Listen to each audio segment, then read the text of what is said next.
ada yang unik juga ini. Iya Bang. Prabowo naik, tapi kan ada partai yang di-endorse oleh Pak Jokowi ya. Iya. Itu PSI. Iya, Itu kira-kira PSI. mengapa? Kok bisa sampai sekarang belum lolos sih? Iya. Ya. Iya. Tapi kemungkinan kalau nanti selesai hitungan real count-nya KPU mungkin lolos tipis lah 4,1, 4,2 gitu. Iya.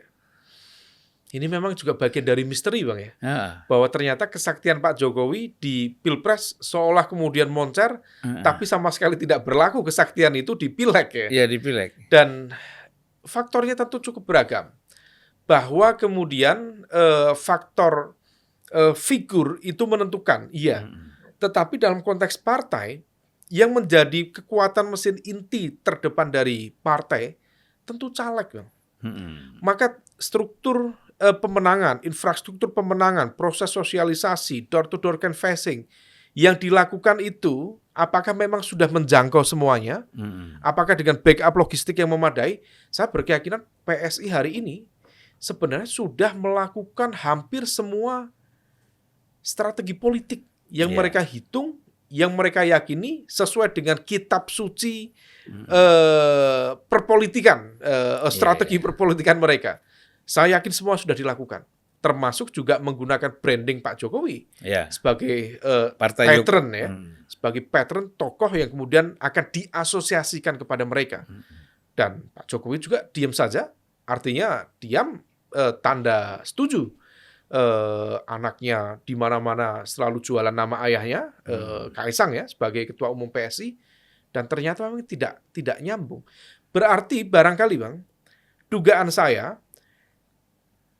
proses infiltrasi dari sel-sel kekuatan politik PSI tidak mampu menjangkau dan juga melakukan penetrasi ke basis-basis pemilih yang selama ini ditarget oleh mereka. Mengapa tidak berhasil melakukan itu? Tampaknya mereka harus mengaku kalah, terutama dengan cengkeraman dari partai-partai yang selama ini sudah menggarap segmen pemilih itu.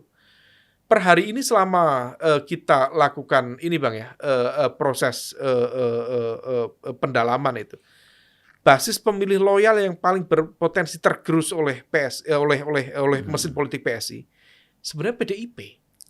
Selebihnya ya barangkali ada beberapa partai-partai nasionalis ya, tetapi tidak banyak. Mayoritas dilalahnya infrastruktur pemenangan itu overlap dengan PDIP. Tetapi tampaknya cengkeraman PDIP masih cukup kuat. Dan partai-partai yang lain juga at all cost, all out, mencoba untuk mempertahankan basis itu.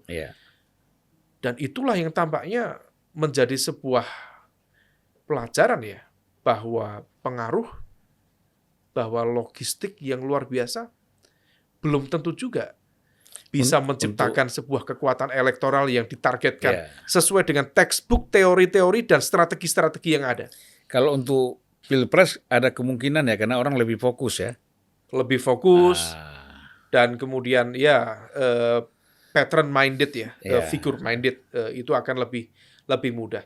Dan ini saya nggak tahu, kalau misal kemudian kubu 01 dan juga kubu 03 masih berkeyakinan bahwa kemenangan mutlak kubu 02 di Pilpres itu adalah produk dari orkestrasi tangan-tangan kekuasaan, infrastruktur kekuasaan negara dimainkan sedemikian rupa, pertanyaan sama tadi. Jadi bukan sekedar pengaruh seorang Jokowi semata. Apakah kemudian infrastruktur kekuasaan yang tadi disebutkan itu, barangkali apakah betul mereka kemudian agak setengah hati dalam menggarap PSI ini. Karena kalau mereka all out, maka harusnya linear.